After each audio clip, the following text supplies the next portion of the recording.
श्री ओम नमः सिद्धिभ्य। एस सुरासुर मणु सिंध वंदिदम धोदघादिकम मलम प्रणमामि वड्ढमाणं तीर्थं धम्मस्य कातारं शेषे पुण्यतीर्थयरि ससौ असिद्धे विशुद्ध सा भावे समणे अणाणदंसण चरित तव वीरियायारे ते सौवे समगम पतेगमेव पतेगम वंदामि अवट्टन्ते अर्हन्ते मानुषे खेते किच्चारिहन्ताळं सिद्धाणं तैणमो गणहराणम् अज्झावैवगाळं साहूढं चैव सौवेसिं तेसिं विशुद्धदंसण प्राणपहाणासमं समासेज्य ओवसंपयामि सम्मं जतोणिवाणसंपत्ति।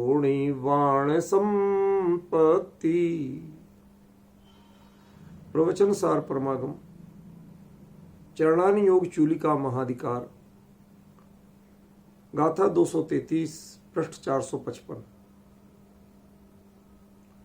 आगमहीणो समणो णेवप्पाणं परं वियाणादि अविजानन्तो अत्थे खवेदिकं माणिकिद भिक्खु। पिछली गाथा के अंत में आचार्य देव ने एक बहुत ही महत्वपूर्ण वाक्य दिया था, आगम चेष्टा तदो जेठा। आगम की चेष्टा करना वह अन्य सभी प्रवृत्तियों से ज्येष्ठ है, उत्कृष्ट है, महान है। मतलब आगम शब्द वहां केंद्र में आ गया था, उसी को लेके आगे आचार्य स्पष्ट कर रहे हैं। आगम हीणो समणो णेवप्पाणं परम वियाणादि।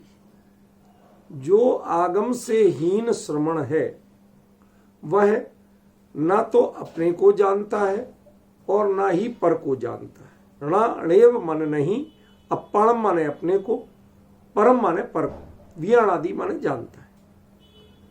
और अविजानन्तो अर्थे, और अर्थ को नहीं जानता हुआ, वस्तु स्वरूप को नहीं जानता हुआ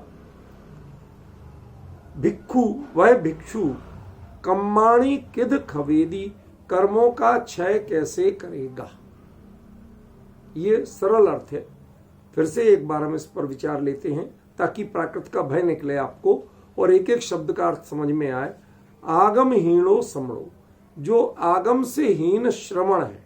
ध्यान रखना, यहां समण नहीं कह रहा हूं, श्रमण कह रहा हूं। णेव अप्पाणम परम वियाणादि, वह ना तो अपने को जान सकता है और ना ही पर को जान सकता है। जब पर के जानने की बात आ जाती है वहीं से श्रवण अवस्था शुरू होती है, और जब अपने अंदर बढ़ने की बात होती है तो समण बात होती है। ठीक है ना, तब उसका नाम समण है। और जब वह पर में प्रवृत्ति युक्त है तो वह श्रमण है, क्योंकि पर में प्रवृत्ति करने के लिए श्रम ही होगा और अपने में जान समाने के लिए सम होगा, श्रम नहीं होगा। ये एक टेक्निकल अंतर ध्यान रखना। तो जो आगम से हीन श्रवण है वह अप्पाणम परम णेव वियाणादि, वह अप्पाणम माने आत्मा को, परम माने पर को, णेव माने नहीं, किसी कीमत पे नहीं, वियाणादि माने जान पाता है, जान सकता है। और अत्थे अविजानन्तो, और वस्तु स्वरूप को नहीं जानता हुआ, दोनों पदार्थों को, निज और पर दोनों का यथार्थ रूप नहीं जानता हुआ भिक्षु, वह भिक्षु कम्माणि किद खवेदी, कर्मों का क्षय कैसे करेगा, कैसे कर पाएगा। ये मैंने आपको सरल शब्दार्थ इसका क्लियर किया। अब इसमें एक दो जिज्ञासाएं आपके बीच में रख रहा हूं, उनके आधार पर अपनी चर्चा चलेगी। एक आगमहीन माने क्या? आगमहीन माने द्वादशांग के ज्ञान से रहित। आगमहीन माने उपलब्ध जो आगम सठखंडागम और कसाय पाहुड़ है उससे रहित। क्या, किसको आप इस पर फोकस? आगमहीन का अर्थ कहना क्या चाहती? सब जगह आचार्यों ने आगमहीन को आगमहीन कह दिया, टीकाकारों ने भी आगमहीन शब्द का अर्थ आगमहीन ही किया। उस आगमहीन माने क्या? किसको कहेंगे आप आगमहीन? और फिर आगम की जानकारी होना क्या इतना पर्याप्त है? क्षोभसमजन्य जो विषय है क्या उसको आगमहीनता से कहा है? ये अपने को निर्णय करना पड़ेगा। वास्तविकता क्या है? एक पॉइंट ये निर्णय करना। दूसरा, यदि आगम के ज्ञान से रहित है तो वह अपने और पर को क्यों नहीं जान पाएगा? मुद्दा तो आपको समझना पड़ेगा ना, क्यों नहीं जान पाएगा? क्योंकि जब ज्ञान का स्वभाव ही स्वपर प्रकाशक है, ज्ञेय तत्व प्रज्ञापन और ज्ञान तत्व प्रज्ञापन में इसकी अनेकों बार चर्चा आचार्य देव ने की है, तो जब आत्मा का स्वभाव ही ऐसा है और प्रत्येक वस्तु में प्रमेयत्व नाम का गुण है, तो वस्तु मना कर नहीं रही जन ज्ञान का विषय बनने के लिए, और ज्ञान में स्वपर प्रकाशकत्व है, वो स्व और पर को जानने से मना कर नहीं रहा। तो फिर आचार्य देव ऐसा क्यों कह रहे हैं कि जो आगम से हीन श्रमण है वह अपने और पर को जान ही नहीं पाएगा? ये बात क्यों कह रहे हैं? थोड़े शांति से स्टेप बाय स्टेप समझना पड़ेगा। क्यों? अनादिकाल से जब आप समय सार जी में कहते हैं कि यह भगवान आत्मा आबाल गोपाल को अनुभव में आता, वह उसे पहचानता नहीं, वेदता नहीं है, लेकिन उसके ज्ञान से बाहर नहीं। ठीक है ना? तो एक और आप आत्मज्ञान की भी कह रहे, और ज्ञान का स्वभाव सुपर प्रकाशक होने से पर का ज्ञान भी हो गई। तो फिर क्या नहीं होता है? कौन सा ज्ञान नहीं होता? क्या नहीं जान पाता? जब अनादिकाल से जीव चाहे पंच परावर्तन करके जान रहा हो, आचार्यों ने लिखा ना कि एक एक अणु परमाणु पर आपने जन्म मरण कर करके उसको जाना। कई लोग होते हैं ना ज्ञेय के लोभी, तो ज्ञेय के लोभियों पर यह व्यंग्य करते हैं विपिन जी। क्या व्यंग्य करते हैं? कि जो ज्ञेय के लोभी है, दुनिया को जानना चाहे, चलो भाई घूमने चले, चलो भाई इधर चले, ये जाने वो जाने। ऐसे जो बहुत अति जिज्ञासु पर के हैं उनके ऊपर ये व्यंग्य करते हैं कि भैया अभी इस जन्म में जान लो, पर ये ज्ञेय लुब्धता यदि खत्म नहीं हुई तो तुम्हें पंच परावर्तन करके एक एक चीज जानना पड़ेगी। एक एक परमाणु, एक एक क्षेत्र पर जन्म मरण करके जानना पड़ेगा। समझ में आया ना? कब तक बचोगे? अब जब आप ये स्वीकार कर रहे हैं कि जानता है, और यहां कह रहे हैं कि जो आगम से हीन श्रवण है वह अपने ना तो अपने को जान पाएगा और ना पर को जान पाएगा। ठीक है? अंतर विरोध समझ में आ रहा बात का कि नहीं आ रहा? समाधान है, समाधान ही दिया जाएगा, लेकिन जब तक जिज्ञासा क्लियर नहीं हो तब तक समाधान का कोई मतलब नहीं। ध्यान रखना, मैं प्रश्न और उत्तर शब्द का प्रयोग नहीं कर रहा हूं।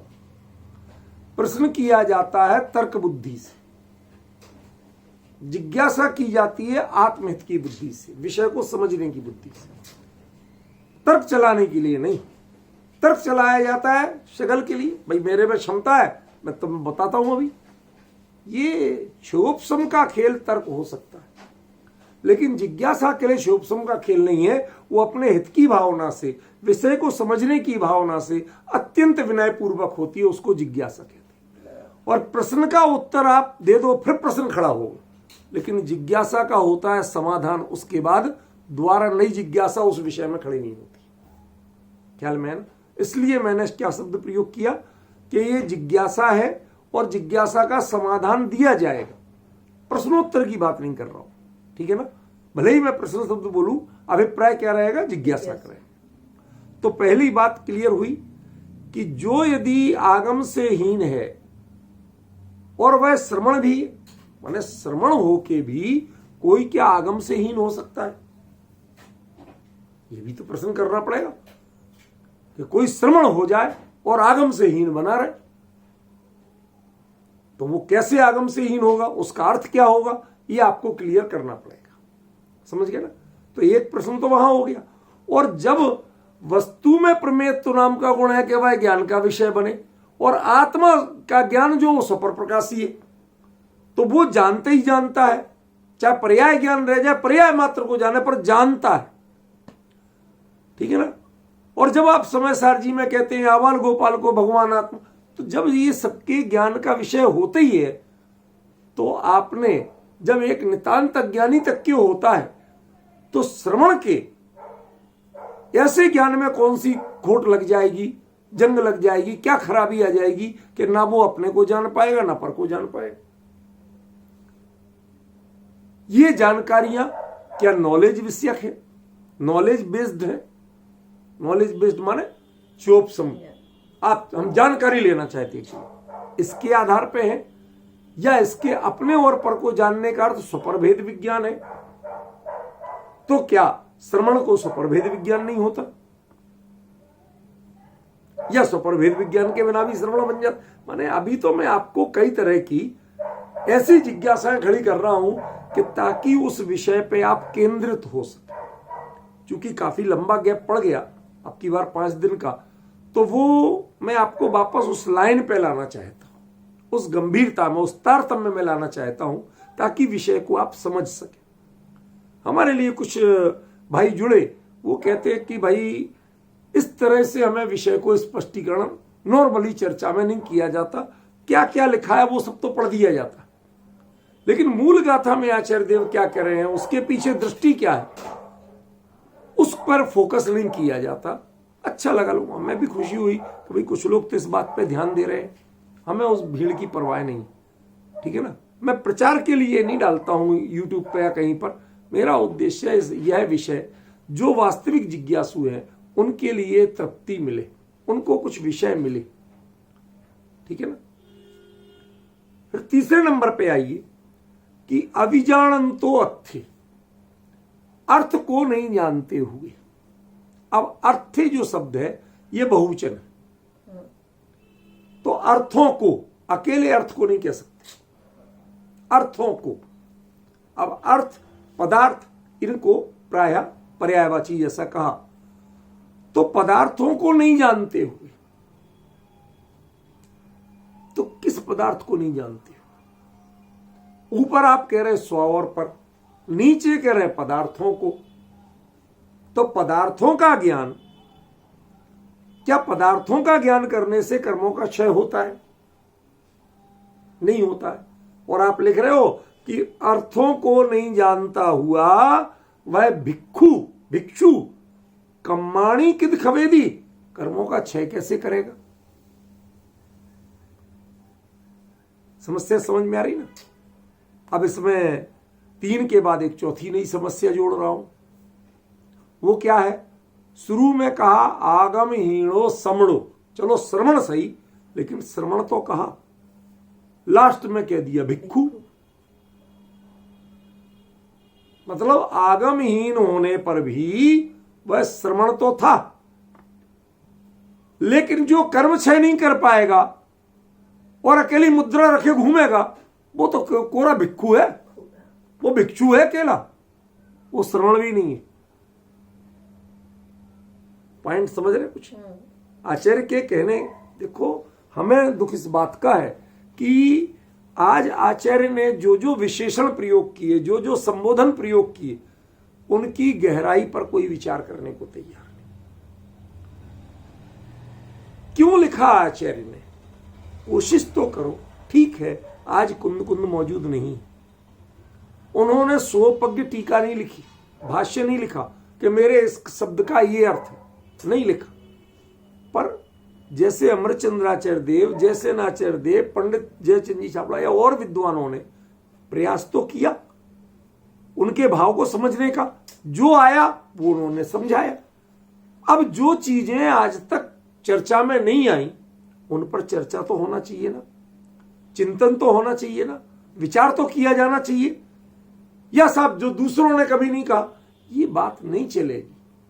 ये तो वैसे हो जाएगी, यदि हम कूड़ मगज बन जाएंगे तो वो हो जाएगा कि भाई तू जो बोलता है, एक जगह कोई एक मौलवी, नया मौलवी था, वो अच्छी तकरीर दे रहा, व्याख्यान, तकरीर माने व्याख्यान, तो वो जोरदार तकरीर दे रहा, व्याख्यान दे रहा, तो दूसरा जो पुराना मौलवी था उसको चिढ़ हुई। तो उसने कहा भाई ये बताओ जो आप बोल रहे हो ये कुरान शरीफ में लिखा है कि नहीं?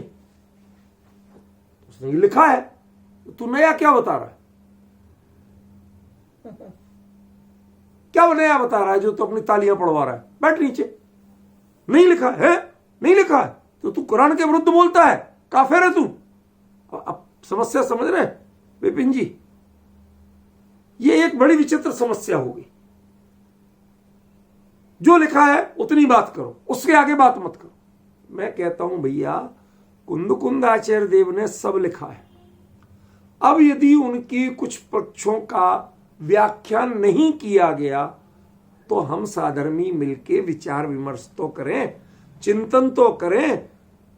समझ में आया ना? और जो अभी तक चर्चा चली है, जो अभी तक अर्थ चला है, उसके परिप्रेक्ष्य में उस पर विचार करके कोशिश करें क्या हो सकता है।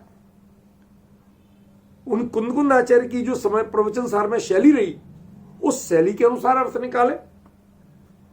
बड़ा सरल सा है। आगमहीन होने पर भी उन्होंने श्रवण तो माना, लेकिन वो श्रवण अपने और पर का को जानने में समर्थ नहीं माना। और अपने पर को जानने में समर्थ नहीं है तो वो अर्थ को नहीं जान सकता, और जो अर्थ को नहीं जान सकता वो कर्मों का क्षय कैसे करेगा? समझ रहे ना? अब देखिए, उन्होंने कह दिया साथ में कि यदि कर्मों का क्षय करने में समर्थ नहीं है तब तो तू अकेला भिक्षु है, भिक्षु है, भिक्षाटन करता है। क्योंकि अब घर तो है नहीं, साधु तभी कहलाता ना, घर छोड़े। तो इसके बाद घर छोड़े, घर घर फिरे तो भिक्षु है। क्यों? कर्म क्षय करने में समर्थ बनो तब तक श्रमण है। भले ही चाहे वो उसी भाव से मोक्ष जाने का पुरुषार्थ नहीं कर पाए, लेकिन कर्म क्षय करने की प्रक्रिया में, और साथ में ध्यान देना, कर्म का क्षय उपशम करने की प्रक्रिया में नहीं, उपशम करने की प्रक्रिया में नहीं। आचार्य देव ने सटीक शब्द दिया है, खवेदी क्षय करे तभी हम मानेंगे। अन्यथा जो ये करने में समर्थ नहीं है वो तो खाली पेट पालने वाला भिक्षु है। देखिए कितनी सफाई से एक गाथा में उसी व्यक्ति के लिए भिन्न भिन्न दो परिस्थितियों में दो विशेषण कह दिए। ऊपर श्रमण कहा और नीचे भिक्षु कहा, और दोनों एक दूसरे के विशेषण नहीं है, दोनों अलग अलग स्थितियों में। जब तक आगम से हीन है तब भी श्रवण हो सकता है, लेकिन वह अपने और पर को जानने में क्वेश्चन मार्क है। कैसे जानोगे भाई? और जब वह ऊपर बात कही अपने और पर को जानने की समस्या, लेकिन नीचे कह रहे अथ्य अभिजानन, तो अर्थ को नहीं जान, तो क्या अर्थ का ज्ञान और स्वपर का ज्ञान एक ही चीज है?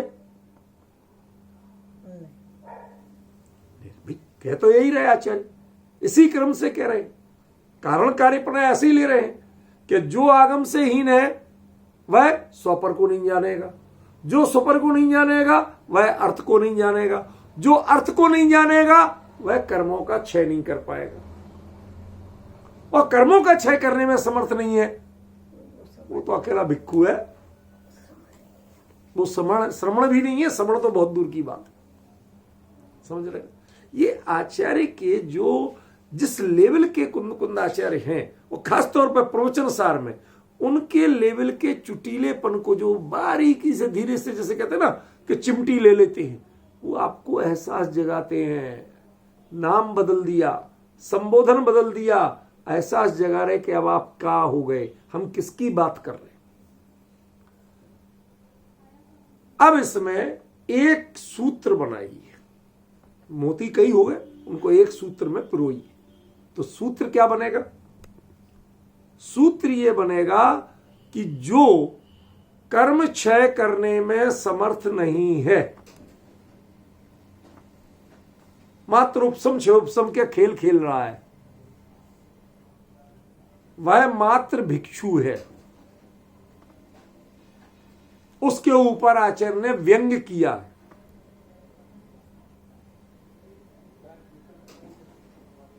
ध्यान देना, मैं कुछ और गहरी बात कहना चाहता हूं। तो आचार्य कुंद कुंद स्वयं कौन थे?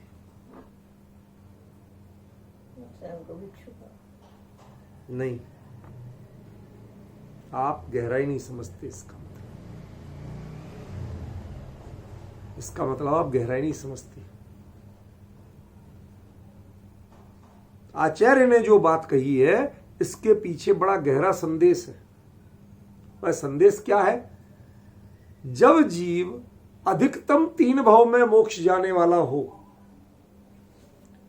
और दर्शन मोह का क्षय जिसने कर दिया हो, चाहे सम्यक दर्शन बात पहले आ चुकी ना, तो क्षय की प्रक्रिया शुरू हो चुकी, तो आप भिक्षुपने से बाहर हो गए।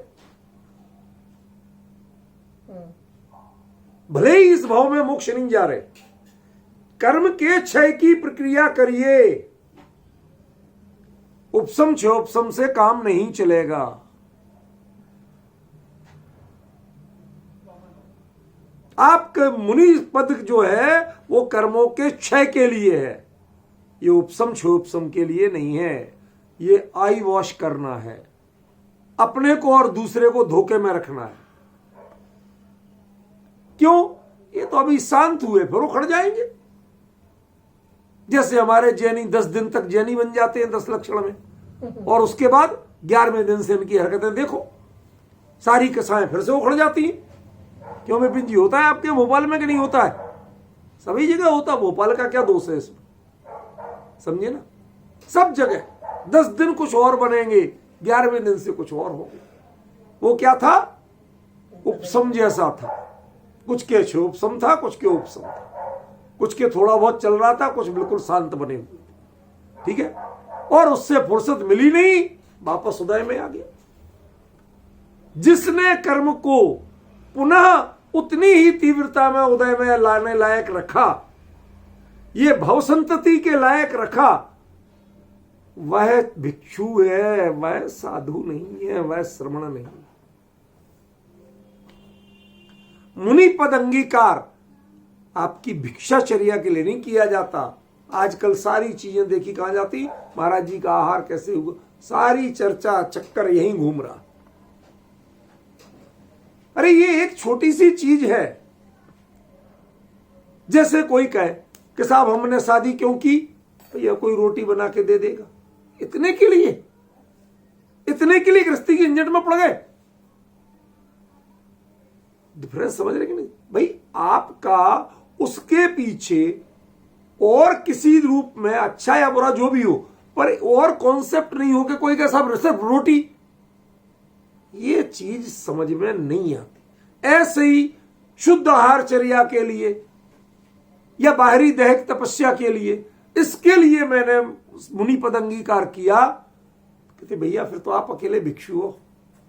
आपका टारगेट ये बाहरी दैहिक तपस्या, ये तो अपने आप होगी, उसका निषेध नहीं कर रहा हूं, लेकिन ये नहीं हो कि आपका टारगेट क्या होना चाहिए? आपका टारगेट होना चाहिए कर्मों के क्षय की प्रक्रिया। ख्याल में? कर्म की क्षय की प्रक्रिया में है जब तक, तब तक वो श्रमण है।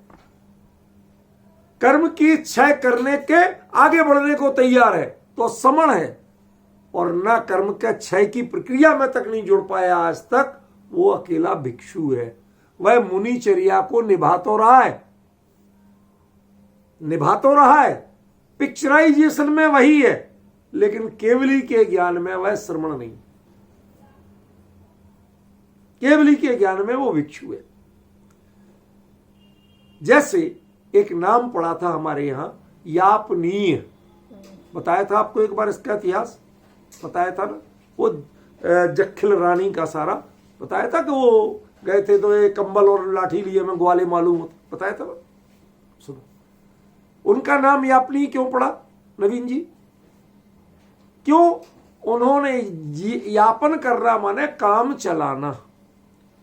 तो उन्होंने दिगंबर मुद्रा अंगीकार जो की थी, वह दिगंबर मुद्रा को श्रेष्ठ मान के नहीं किया था। अपना जो नकली माल का प्रचार करना था, उस काम को चलाने के लिए, राज्य में अपनी घुसपैठ करने के लिए, श्वेतांबरत्व की, उसके लिए उन्होंने दिगंबर मुद्रा अंगीकार की थी। समझ गए ना? इसलिए उनका नाम क्या दे दिया? यापनीय। ये काम चलाऊ सरकार। समझ गए? कई बार होता ना एड हॉक, काम चलाऊ। समझिए? तो जो अकेले जिसने भिक्षाटन के लिए, दैहिक क्रियाओं के लिए, दुनिया में देखे यहां साहब कितने बढ़िया तपस्वी हैं, इसके लिए जिसने मुनिचर्या अंगीकार की है, मुनि दीक्षा अंगीकार की है, वो तो अकेला भिक्षु है भैया, वो श्रमण नहीं है। श्रमणचर्या किसकी होती है? कि जो कर्म का क्षय करने के लिए प्रक्रिया करता है। अभी पहले ये तो बताओ, कर्म का क्षय होता कैसे? इसका मंत्र पता है, मार्ग पता है, विधि पता है। आपका सारा फोकस किस पे रहता है? देह की क्रिया पर। और भक्तों का फोकस भी किस पे? देह की क्रिया पर। दोनों में से किसी का फोकस आत्मा की क्रिया पर। यदि कोई महाराज जी ना बोले चाले, ना ज्यादा आए जाए, ना कुछ लिख के दे, कुछ नहीं करे, चुपचाप बैठे रहे, तो लोग क्या कहेंगे? कुछ आता धरता नहीं होगा इसलिए चुपचाप बैठे। नॉर्मली पूछो, आप साइकोलॉजी देखो, क्या उत्तर होगा? इन्हें कुछ आता ही धरता नहीं होगा इसीलिए चुपचाप बैठे।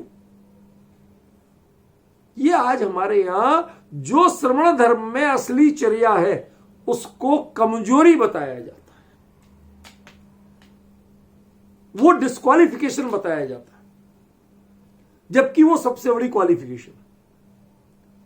यदि किसी ने शांति से शुद्ध आहार लेने के बाद अपना आत्म ध्यान, धर्म ध्यान में लीन है, ना वो लिख रहा है ग्रंथ, ना वो बोल रहा है, ना आ जा रहा है, किसी तरह का कोई कला कौशल उसमें नहीं है, ना दिखा रहा है, तो आप कहें बेचारे महाराज जी।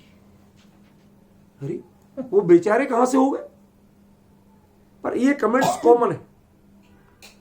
ये हमारी दृष्टि की कमी बताता है कि हमने कर्म क्षय करने की प्रक्रिया को कोई कीमत ही नहीं दी। हमने बाहर के श्रम करने की प्रक्रिया को, कैसे आए, कैसे गए, क्या खाया, क्या लिया, क्या नहीं लिया, सारा फोकस हमारा इसी में। समझ गए? जो एक वाक्य आपने पढ़ा होगा छैडाला में, छैडाला में कहाँ का है मुझे एकदम रेफरेंस कंफर्म नहीं रहता, वाक्य कंफर्म रहता है। कोटि जन्म तप तपे ज्ञान बिन कर्म झरे जी, ज्ञानी के छिन माही त्रिगुप्ति ते सहज टरे। छैडाला की तो मतलब मुझे ठीक ठाक ही याद था, कोई बात नहीं, क्षोभ संपया करना नहीं चाहिए, जो है तो ठीक, नहीं है तो वाक्य की कीमत तो अपनी है ही है। अब देखिए, वो जो दौलत राम जी ने लिखा, वह मूल की मूल गाथा प्रवचन सार की है, ज्यों की त्यों। इस गाथा से 3 गाथा बाद वो गाथा आ रही, कोटि जन्म तप तपे ज्ञान बिन कर्म झरे। चाहे आप जितने चाहे बार साधु हो जाओ, जितनी चाहे दैहिक तपस्या कर लो, साधना कर लो, नियम निभा लो, समझ में आए ना? कोटि जन्म तप तपे ज्ञान बिन कर्म झरे, ज्ञानी के छिन्माही त्रिगुप्ति ते। इसका मतलब है, ये बात क्यों छेड़ रहा हूं मैं? मात्र नॉलेज देने के लिए नहीं, इसलिए छेड़ रहा हूं कि यहां कर्मों के क्षय की बात कही है आचार्य देव ने, तो कर्म क्षय का साधन क्या माना? त्रिगुप्ति, मन गुप्ति, वचन गुप्ति, काय गुप्ति। और बता दूं आपको कि 28 मूल गुणों में तीनों गुप्तियां नहीं आती। नवीन जी भाई साहब, इसका मतलब है 28 मूल गुण का पालन, यह कर्म क्षय का साधन नहीं। नहीं। पॉइंट पकड़ में आ रहा। 28 मूल गुणों का जितना चाहे आदर्श पालन करें, निर्दोष बिल्कुल, ये कर्म क्षय का साधन नहीं है। और जिसके कर्म क्षय का साधन यानी त्रिगुप्ति का पालन जिसके जीवन में नहीं है, वो कौन है? वो अकेला भिक्षु है।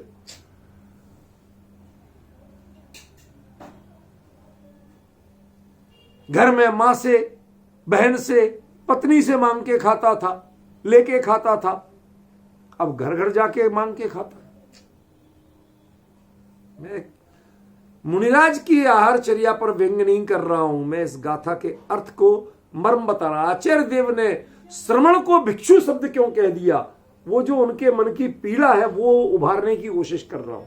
मैं मुनिराज की आहारचर्या की अवमानना का कतई प्रयास नहीं कर रहा हूं।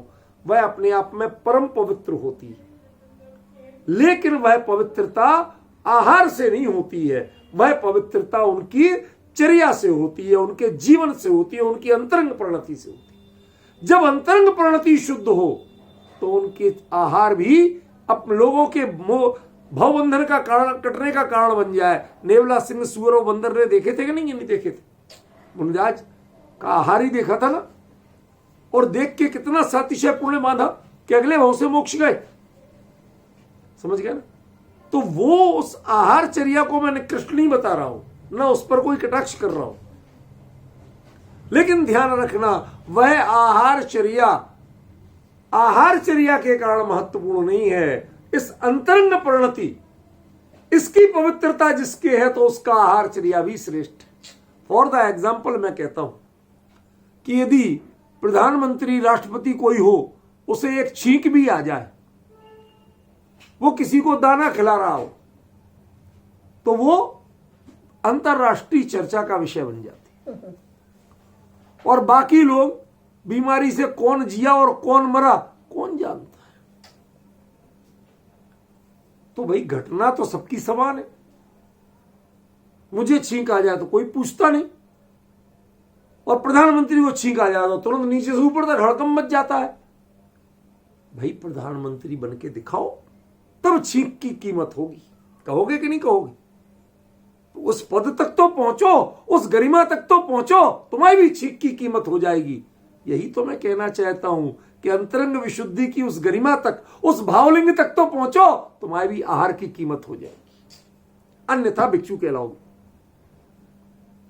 मैं आहारचर्या की निकृष्टता नहीं बता रहा हूं, उस पर कमेंट्स नहीं कर रहा हूं, लेकिन अकेले आहारचर्या के लिए जो साधु बने हो या वहीं तक करना जानते हो और कुछ नहीं जानते, कर्म क्षय का विधान जिसको पता नहीं है, यहां तो इस देश में असल में विडंबना है। इन भट्टारक परंपरा ने इतनी भयंकर पैदा की है कि मुझे बड़ा खेद है। दिगंबर धर्म का जितना मतलब विपरीतता लाए हैं और कोई नहीं लाया, पूरा कर्म कांड में फंसा दिया। अभी कुछ दिन पहले कोई कह रहे थे साहब आज कौन सी तिथि है, फला तिथि है, क्या है? यह कर्म दहन व्रत होता है इस दिन। तुम्हारे रोटी नहीं खाने से कर्म दहन हो जाएंगे? खवेदी कम्माणी के भिक्षु। अरे मुनिराज हो, मुनि पद लेके भी ऐसे कर्म क्षय नहीं होते हैं। ना आहार करने से, ना उपवास करने से, दोनों से नहीं होते हैं। तुमने क्या मजाक बना रखा है कि एक तिथि पर तुमने वो कर लिया तो कर्म दहन हो जाएंगे? ये सब तुम्हारे दिमाग में भर दिया गया, वायरस है ये पूरा। बाहरी दैहिक क्रिया से कर्मों का क्षय हो जाएगा। ज्ञानी कहते हैं ज्ञानी के छिन्माई त्रिगुप्ति ते सहज टरेती। यहां वहां छिन्माई कहा, यहां आचार्य देव ने कहा उच्छ्वास में तेण। उच्छ्वास माने एक जो उच्छ्वास लिया, हल्की सी जमाई लेते ना कभी कभार, जमाई जो समझते हो, एक हल्की सी जमाई जितनी देर में लेते हो उतने में कर्मों का क्षय कर देते हैं ज्ञानी त्रिगुप्ति का पालन करके। वो गाथा यहां इसलिए मैंने आपको याद दिलाई कि यहां पर कर्म क्षय की बात है, और कर्म क्षय का साधन आचार्य ने 28 मूल गुण नहीं माना, बल्कि 3 गुप्तियों का पालन किया। मन गुप्ति, वचन गुप्ति, काय गुप्ति, तीनों से no connection, total connection cut करके अपने स्वरूप में जो स्थिर होते हैं उसको कहा गया है कर्म क्षय का विधान। समझे आप? और जो कर्म का क्षय नहीं कर सकता या उस प्रक्रिया में नहीं लगा, वह मात्र भिक्षु है, वह श्रमण भी नहीं। ये एक व्यंग्य किया आचार्य ने। ये कमेंट्स, ये कहने का ढंग, ऐसा शब्द कहो कि कहीं ना कहीं चुभे। समझे? ध्यान रखना, कई बार कोई शब्द चुभ तो जाए, बड़ा जरूरी होता है। हम संसार में विषय भोगों में पड़े पड़े कई बार हमें कई शब्द, कई क्रियाएं कोई पीड़ा नहीं देती कि देती। आज आप एक शब्द कॉमन चलता है घरों में, पापा। चलता है कि नहीं चलता है? किसे कहते हैं? पिताजी को आजकल लोग पापा कहते हैं। अमृतचंद्राचार्य ने एक नई परिभाषा दी, पापम करोति इति पापा। पाप करता है। यद्यपि उन्होंने आज के अंग्रेजी वालों के पापा के हिसाब से नहीं कही, पर बिल्कुल यही वाक्य प्रयोग किया। ते पापा, वो पापी जीव, पापी के अर्थ में पापा का प्रयोग किया। समझे ना? तो कभी ऐसा अपन विचार करें कि हम संसार में जो गृहस्थी कर रहे हैं, वंश वृद्धि कर रहे हैं, परिवार बढ़ा रहे हैं, लालच कर रहे हैं, आकर्षण कर रहे हैं, ये मेरा नाम रोशन करेगा, ये बढ़ाएगा, इससे बढ़ेगा। किस चीज से बढ़ रहे हो? वाक्य स्मरण करो, संसार का बढ़ना रे नरदेह की यह हार है, नहीं एक क्षण तुझको अरे इसका विवेक विचार। समझे कि नहीं? ये विषय विचार करना पड़ेगा। हम कहां जा रहे हैं, किस रास्ते जा रहे हैं? आचार्य कहते हैं, मुनि दीक्षा लेने के बाद भी यदि 3 गुप्तियों का पालन करना नहीं सीखा, बोलना नहीं, इसका नाम मौन व्रत हो सकता है, वचन गुप्ती नहीं है। नहीं बोल के आपका उपयोग जब स्वरूप में स्थिर हो, तब वो वचन गुप्ती है। बोलने का विकल्प, बोलने या नहीं बोलने दोनों के विकल्प से पार हो जाएं आप, तब वचन गुप्ती है। नहीं बोलने का नाम तो मौन व्रत है। मैं बोल नहीं रहा हूं, इसका एहसास आपको लगातार। ये कितनी बड़ी विडंबना है। क्या आपको प्रतिक्षण एहसास है कि मैं बोल नहीं रहा, मतलब बोलने से क्रिया नहीं कर रहे हैं, पर उपयोग आपका हमेशा बोलने पे। समझ गया? मैं क्या नहीं कर रहे कि बोल नहीं रहे, क्या नहीं कर रहे कि आज भोजन नहीं कर रहे, आज उपवास, तो वो उपवास मौन व्रत जैसा है। जब उसका विकल्प तक नहीं आए, उसको सोचने का समय नहीं मिले कि काय का भोजन और कैसा भोजन, समझ में आया ना, तब वो उपवास है। ऐसे ही बोलने का विकल्प नहीं आए, तब वह वचन गुप्ती है। और जब तक मुझे बोलना नहीं है, मैं बोलूंगा ही नहीं, चाहे कुछ हो जाए, ये मौन व्रत तो कहा जा सकता है, ये वचन गुप्ती नहीं। कर्म क्षय मौन व्रत से नहीं होते। कर्म क्षय बाहुबली के हो गए थे क्या? 1 साल खड़े रहे थे, तो काय गुप्ती थी? एक बिना हिले खड़े रहे, इसका नाम काय गुप्ती नहीं है। एक शब्द नहीं बोलना, इसका नाम वचन गुप्ती नहीं है। किसी के बारे में सोच विचार नहीं करना, इसका नाम मनोगुप्ती नहीं है। ये तीनों नहीं करके फिर भी आपका उपयोग, यदि एहसास आपको जीवित है कि हां ये काम मैंने नहीं किया, तो काम देह की क्रिया नहीं की आपने, लेकिन उस उपयोग से तो वह शब्द नहीं उतरा, उपयोग से तो वह कार्य नहीं उतरा।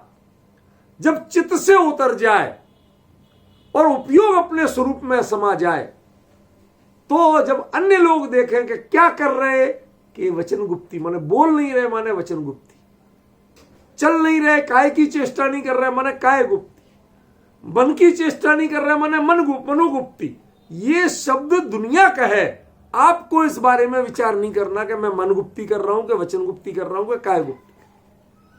व्रत वालों को तो यह ख्याल रहता है, लेकिन गुप्ती वालों को ख्याल नहीं रहता।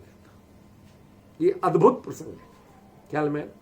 और गुप्तियों के पालन से कर्म का क्षय होता है, और जो कर्म का क्षय करना जानता है वही साधु है, वही मुनि है, वही श्रवण है, अन्य तो सिर्फ भिक्षु है, जिसे कर्म का क्षय करने की विधि ही नहीं पता। तो ये विधि बताएगा कौन?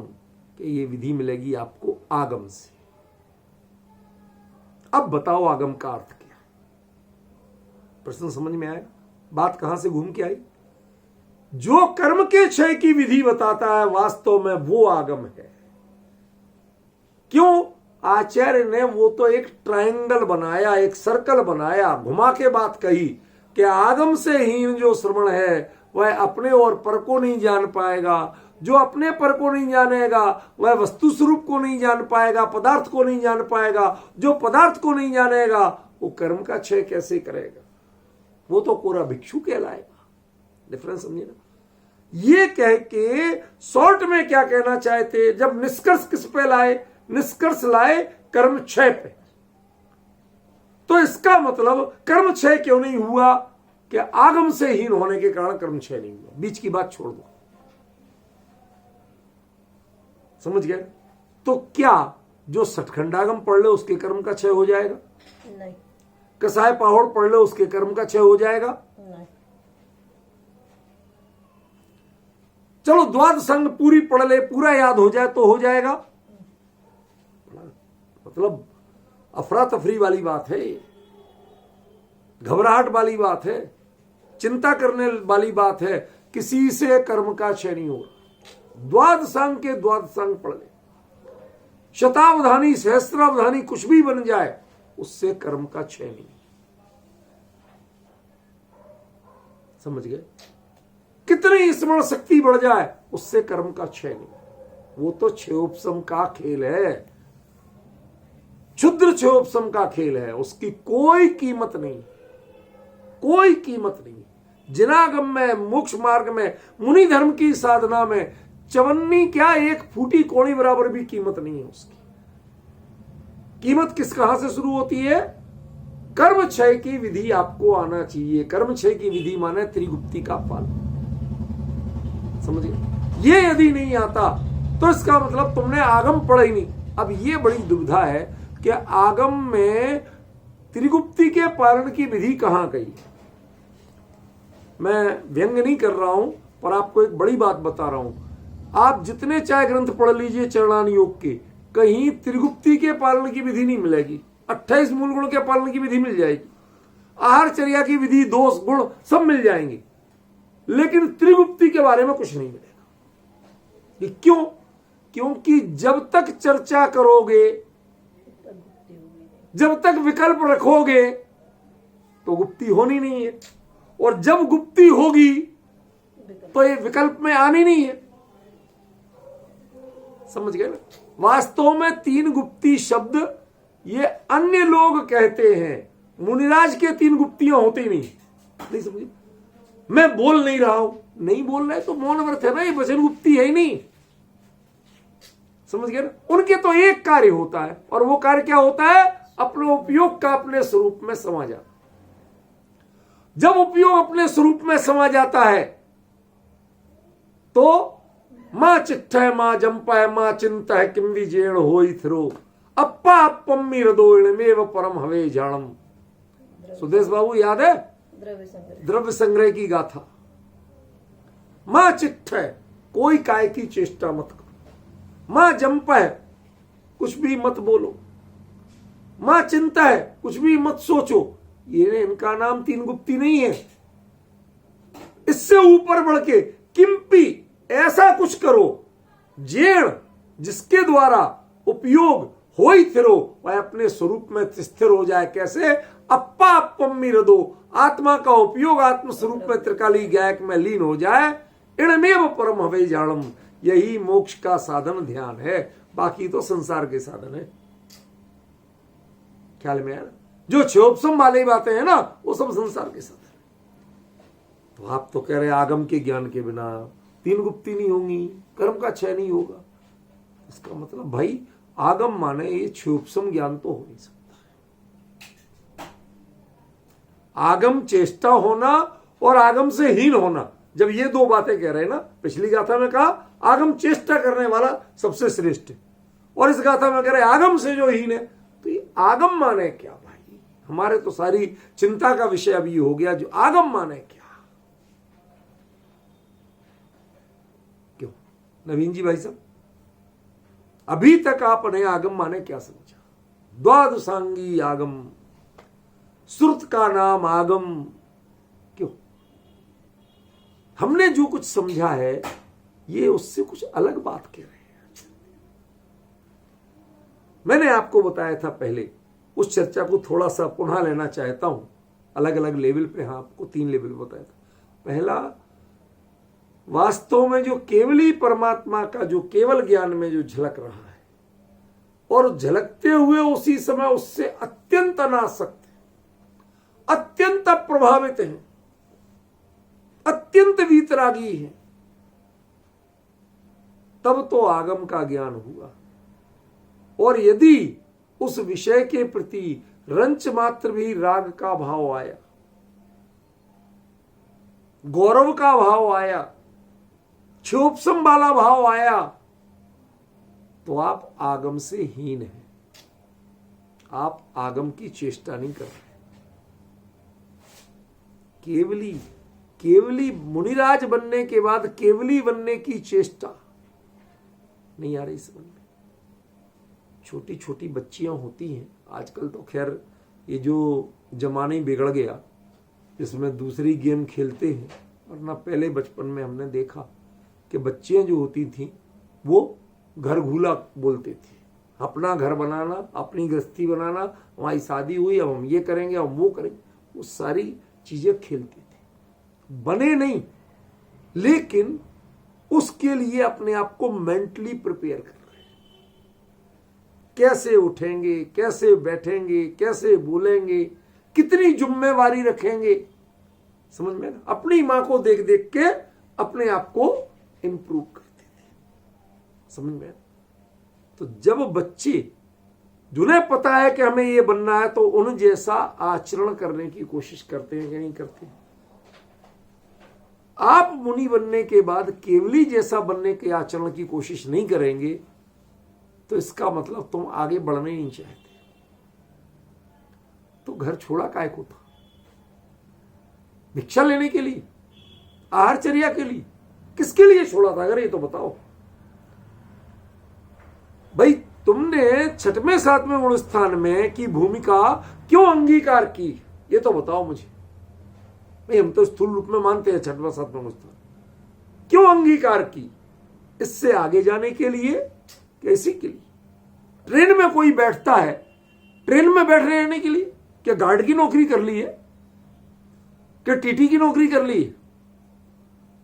ध्यान रखना, जो टीटी भी सफर करता है, बट उसके सफर का अर्थ होता है I am suffering from cold जैसा।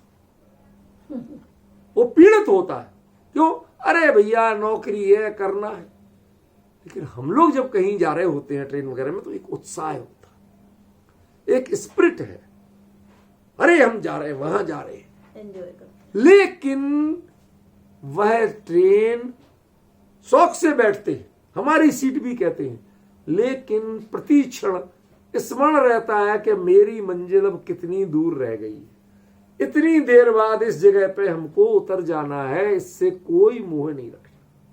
ये माध्यम है, ये मेरा लक्ष्य नहीं है। सच बताइए, जिन्हें मुनि पद माध्यम नहीं लग के लक्ष्य लग गया हो, क्या वह इस शब्द के पात्र हैं? नहीं। कमी समझ में आ रही कि नहीं आ रही? कहां मैं फोकस कराना चाहता हूं नवीन जी भाई साहब? यह हमें समझना पड़ेगा, विचार करना पड़ेगा। एक पहले समण से श्रवण की यात्रा पे आए। क्यों?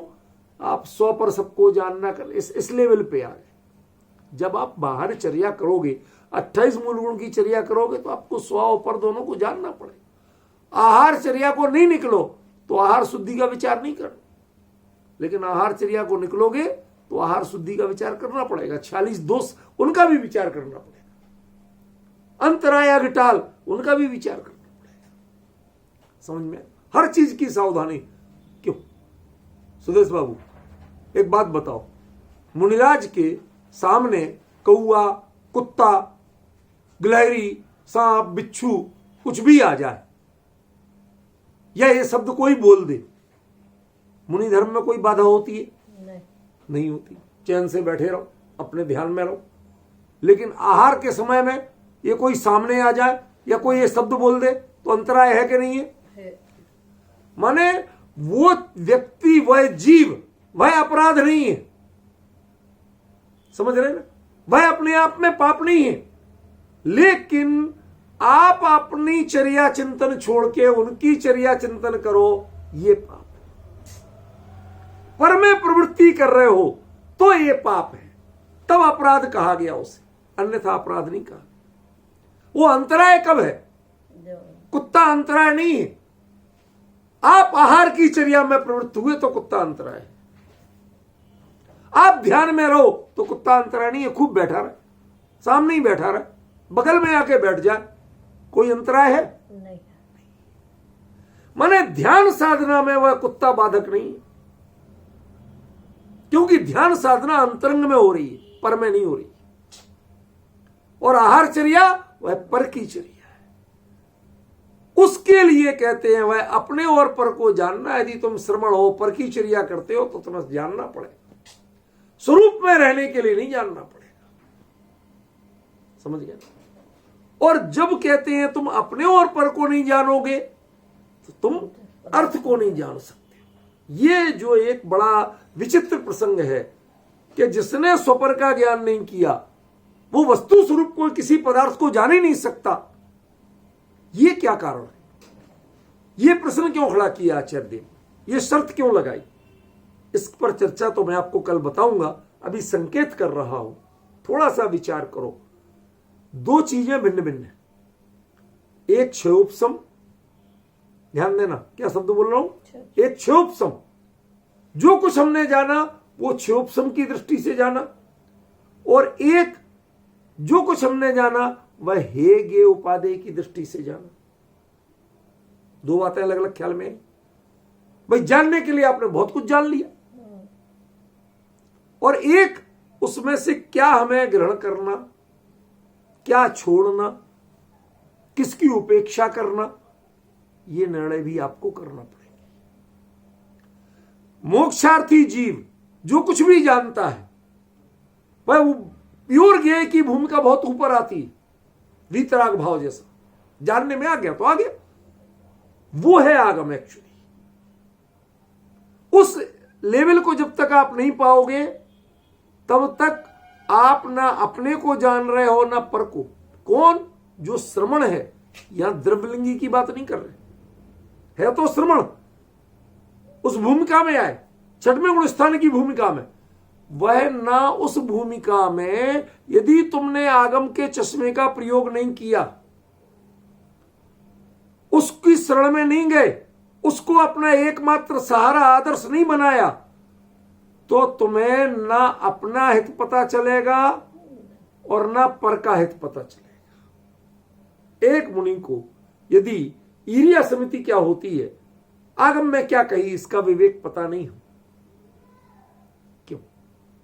तो भाई क्या तो अपना हित करेंगे और क्या उन जीवों का हित करेंगे। रेव अपाणम परम विजनादि, न तुम अपने। अब ये अपने और पर को जानना मतलब हित की दृष्टि से, क्षोभसम की दृष्टि से। अंतर ख्याल में आया ना? ये हित की दृष्टि की बात है, ये क्षोभसम की बात नहीं है। समझे?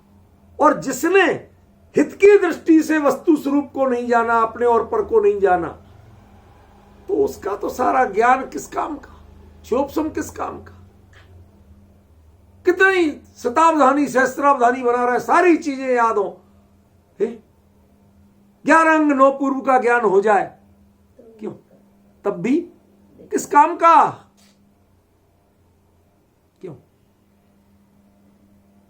मुनिव्रत धार अनंत बार ग्रह को उपजायो, पे निज आत्म ज्ञान बिना सुख लेस न पाए। इसलिए क्षोभसम के ऊपर मत इतराना। आपके मुनि पद की कीमत आत्म ज्ञान से है, क्षोभसम ज्ञान से नहीं, नॉलेज से नहीं है। आप उसका जितना क्षोभसम है उसका संपूर्ण विनियोजन जब अपने स्वरूप के हित में करते हैं तब वो ज्ञान ज्ञान है। इसीलिए का आत्मज्ञान ही ज्ञान है से सभी अज्ञान। अब इन सब बातों का लिंक ख्याल में पड़ रहा है, सारी चीजें अपने आप जुड़ रही हैं, ये हमें समझना पड़ेगा। आपको कल मैं इस बारे में खुलासा करूंगा। क्या आगम हीणो समणो, श्रवण भी कह रहे हो आप, भले ही श्रवण नहीं कह रहे, फिर वो आगमहीन कैसे हो सकता? जब कुंद कुंद कह रहे हैं आगम चेष्टा तदो ज्येष्ठा, आगम की चेष्टा सबसे बढ़िया है, तो आप आगमहीन कैसे हो सकते?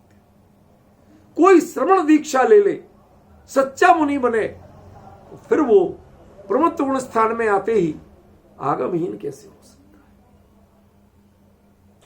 क्या हो सकता है कोई श्रवण आगमहीन? कि हो ही नहीं सकता। तो फिर आगमहीन श्रवण किसको कह दिया? जब हम कह रहे हैं कोई श्रवण आगमहीन होता ही नहीं है, फिर आचार्य साहब कह रहे हैं कि जो श्रवण है फिर भी आगमहीन है, वो अपने पर को नहीं जान सकता। कौन सा श्रवण है जो आगमहीन हो सकता है? वह श्रवण की कौन सी भूमिका है जिसे आप आगमहीन कहते हो? वह क्षयोपशम से है या कुछ और है? उस भूमिका में श्रवण के लिए आगम का अर्थ क्या है? सामान्य बता दूं, अभी सारे लोग जितने चर्या करते हैं वो इतने ही कहते हैं, साहब जो कुछ मुनिराज चर्या करें वो आगम के अनुसार करें, जैसा चरणयान योग में लिखा है वैसा करें। यहां वो अर्थ बिल्कुल नहीं। ये दैहिक चर्या की बातें नहीं है, ये आंतरिक विवेक की बातें। वो आंतरिक विवेक में आगम का अर्थ क्या है, ये मर्म कल आपको खोलूंगा। अब सैटरडे संडे भी चर्चा अपनी चलेगी फिलहाल, कोई यदि मजबूरी हुई तो बात दूसरी, अन्यथा वो चलेगी नियमित। इसके लिए आप लोग थोड़ा, आज हम लिंक में जुड़े हैं, आप इस पर चर्चा करिए, चिंतन करिए। कल से इस गाथा के एक एक शब्द पर पुनः खुलासा करूंगा। आज समय हो गया।